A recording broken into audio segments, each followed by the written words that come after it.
Part 21.22 Al-Anbiya, the Prophets. As-Salamu Alaikum. Welcome back to Sufi Essence with Hammad Syed. We continue our profound and enlightening journey through the heart of Surah Al-Anbiya, sacred chapter that presents the universal and interconnected tapestry of divine guidance. In our last session, we were witnesses to the magnificent blessings that await the righteous and the ultimate and eternal reward that awaits the true believers. The surah, having guided us through the lives of numerous prophets, now culminates in its most profound and all-encompassing message, turns its attention to the very nature of the Quran itself and the universal mission of the final prophet, Muhammad, peace be upon him. The narrative of the Quran is a single, continuous, and magnificent river of truth. And today, the divine discourse leads us to a new and equally profound theme, the ultimate and all-encompassing nature of the final divine revelation and the immense mercy that its bearer represents. We will delve into verses 106 to 110, which chronicle the spiritual essence of the Quran, the universal mercy of the Prophet Muhammad, peace be upon him, and the profound reality of Allah's omniscience.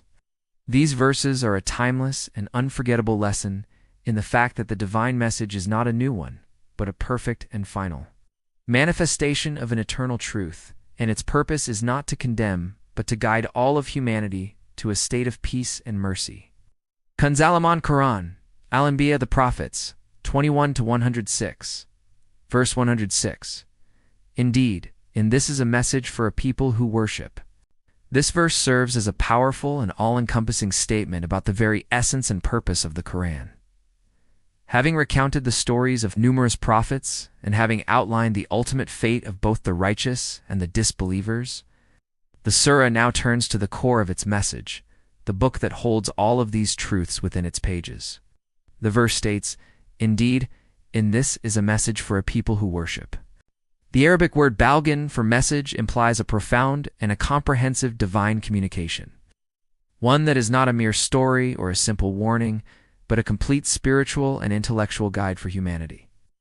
The message is directed to a specific group of people, a people who worship or likamin, abidin. This is a profound and important distinction. Quran's message is not for those who are spiritually heedless or arrogant. It is for those who are humble, who have an inner longing to connect with their Creator, and who are willing to submit their will to Him. It is a book for those who are in a state of continuous and conscious worship. The Sufi understands this as a lesson in spiritual receptivity, that the Quran's profound truths can only be truly grasped by a heart that is in a state of spiritual submission, and that a heart that is not in a state of worship is a heart that is spiritually deaf to the message of Allah. Kanzalaman Quran, Al-Anbiya, the Prophets, 21 to 107, verse 107. And we have not sent you, O Muhammad, except as a mercy to the worlds. This verse is a magnificent and beautiful statement that encapsulates the entire mission of the Prophet Muhammad, peace be upon him. Having declared that the Quran is a message for the worshippers, Allah now declares that the bearer of this message is a source of immense and universal mercy. The verse states, And we have not sent you, O Muhammad, except as a mercy to the worlds. The Arabic phrase, ragmalil, glamming, for mercy to the worlds, implies a mercy that is not just for the believers or for the Arabs, but is a mercy that encompasses all of creation, from the humans to the animals to the plants and to the very fabric of the cosmos. The Prophet's mission was not one of condemnation or of violence. It was one of boundless compassion, of guidance, and of mercy. It was a perfect manifestation of Allah's names, Ar-Rahman and Ar-Rahim, in human form. His message was a source of light that would guide all of humanity out of the darkness of ignorance and into the light of divine truth. This verse serves as a powerful and undeniable reminder of the immense and profound compassion that is at the very heart of the prophetic mission. The Sufi understands this as a lesson in the nature of the prophetic light, that the Prophet Muhammad's essence was a source of immense mercy that emanated from the divine, that every act of guidance and every word of truth that he uttered was a perfect and beautiful manifestation of Allah's love for His creation. Kanzalaman Quran, Al-Anbiya, the Prophets, 21 to 108. Verse 108. Say, It is only revealed to me that your God is one God, So will you be submitting to him? This verse brings the entire surah to its core theological and spiritual conclusion, direct and unequivocal call to the fundamental truth of monotheism. The verse commands the Prophet Muhammad, peace be upon him, to say, "It is only revealed to me that your God is one God." The Arabic phrase, "Inumyuk ilaya," for it is only revealed to me, implies a message that is not a product of human thought or philosophical speculation, but is a direct and absolute divine revelation. The message is singular and profound. The one true God is one. This is the very essence of Tawhid, the absolute unity of Allah. It is a truth that was at the core of every single prophetic message. From Adam to Noah, from Abraham to Moses, from Jesus to Muhammad, peace be upon them all. The verse then concludes with a powerful and piercing question. So will you be submitting to him? The Arabic word fahal, anti-Musliman for submitting, implies a state of being completely and utterly surrendered to the will of Allah. This question is a direct and personal appeal to the heart of every listener. It is a call to a conscious and deliberate spiritual choice. The Sufi understands this as a lesson in the pinnacle of faith, that the ultimate purpose of all divine revelation and all prophetic missions is to bring humanity to a state of complete and utter submission to the will of the one true God, and that this state of submission is the key to true peace and salvation. Kanzo Iman, Quran, Al-Anbiya, the Prophets, 21-109, verse 109. But if they turn away, then say, I have warned you of an equal outcome, and I do not know if what you are promised is near or far. This verse presents a stark and sobering contrast to the beautiful message of unity and submission in the previous verse. While the message of the prophets is one of mercy and guidance, the choice to turn away from it is a choice that has profound and irreversible consequences. The verse states, but if they turn away, then say, I have warned you of an equal outcome. The Arabic phrase, fin tawala, for if they turn away, implies a deliberate and conscious act of rejection. The prophet is then commanded to warn them of an outcome that will be a direct result of their choices. The word al-bsab for equal implies that the warning is not a threat of random punishment, but is a direct and just consequence that will befall them in a way that is commensurate with their wrongdoing. The verse then adds a profound statement of the ultimate mystery of divine timing. And I do not know if what you are promised is near or far. This shows that while the prophet's mission was to warn and to guide, the ultimate timing of the day of judgment and the ultimate fulfillment of the divine promise is known only to Allah. This is a powerful and sobering reminder that while the consequences of our actions are certain, the timing of their fulfillment is not, and we must therefore live with a constant state of spiritual vigilance.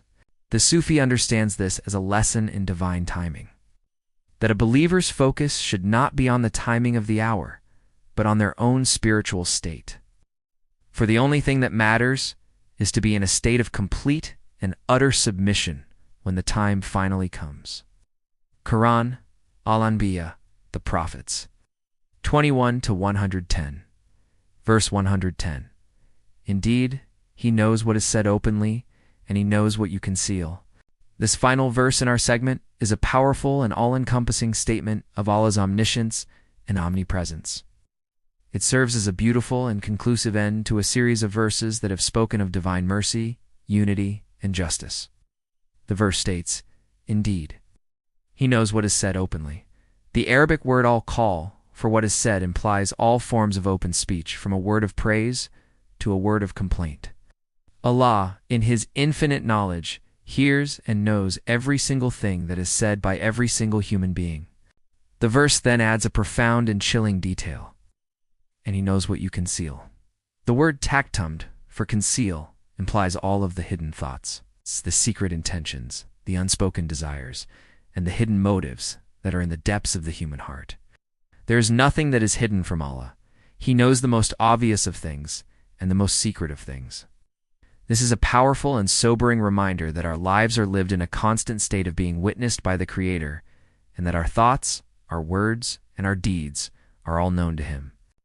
The Sufi understands this as a lesson in spiritual honesty, that the ultimate spiritual practice is to be in a state of complete and utter honesty with Allah, knowing that there is nothing that we can hide from Him, and that a heart that is in a state of profound honesty with its Creator is a heart that is on the path to true peace and ultimate salvation. A powerful hadith from Sahih Muslim, Hadith 2590, beautifully complements this account. The Prophet, peace be upon him, said, "The mercy of Allah is 100 parts. One part has been sent down to the earth among jinn, mankind, animals, and insects, by which they show compassion to one another, and by which the wild animal shows compassion to its offspring. And Allah has kept 99 parts of mercy to bestow upon His slaves on the day of resurrection." This hadith highlights the immense and boundless nature of Allah's mercy, a mercy that is so vast and so immense that only a fraction of it is present in the world, while the rest is kept for the day of judgment. This hadith beautifully complements the verse about the Prophet being a mercy to the worlds, highlighting that his mercy was a perfect manifestation of Allah's immense love for His creation. Hadith, narrated by Abu Huraira. The Messenger of Allah, peace be upon him, said, "I have not been sent except as a mercy to all the worlds." Sahih Muslim Hadith 2590. This hadith is a beautiful and direct confirmation of the verse, highlighting the profound and all-encompassing nature of the Prophet's mission and serving as a powerful and inspiring reminder of the immense mercy of Allah. Let us now supplicate, drawing from the profound lessons of these verses, asking Allah to grant us a deeper understanding and to guide our every step. O Allah, the Lord of all things, we seek from You the immense blessings of this sacred message and the profound mercy of its bearer. Make our hearts receptive to Your truth and our actions a perfect manifestation of Your will. O most merciful, we seek refuge in Your power from all forms of spiritual ignorance and pray that You make us of those who are in a state of complete and utter submission to Your will. May Allah illuminate your heart and mind with the light of this divine ilm. May He make your channel a beacon of guidance for all who seek spiritual clarity and truth. May your efforts be a source of immense reward, and may you be granted the highest stations of paradise. The peace and blessings of Allah always be upon you and your loved ones. May He grant you unwavering steadfastness on the path of truth, and may your work be a testament to His magnificent names, Ar-Rahman and Ar-Rahim. Amin.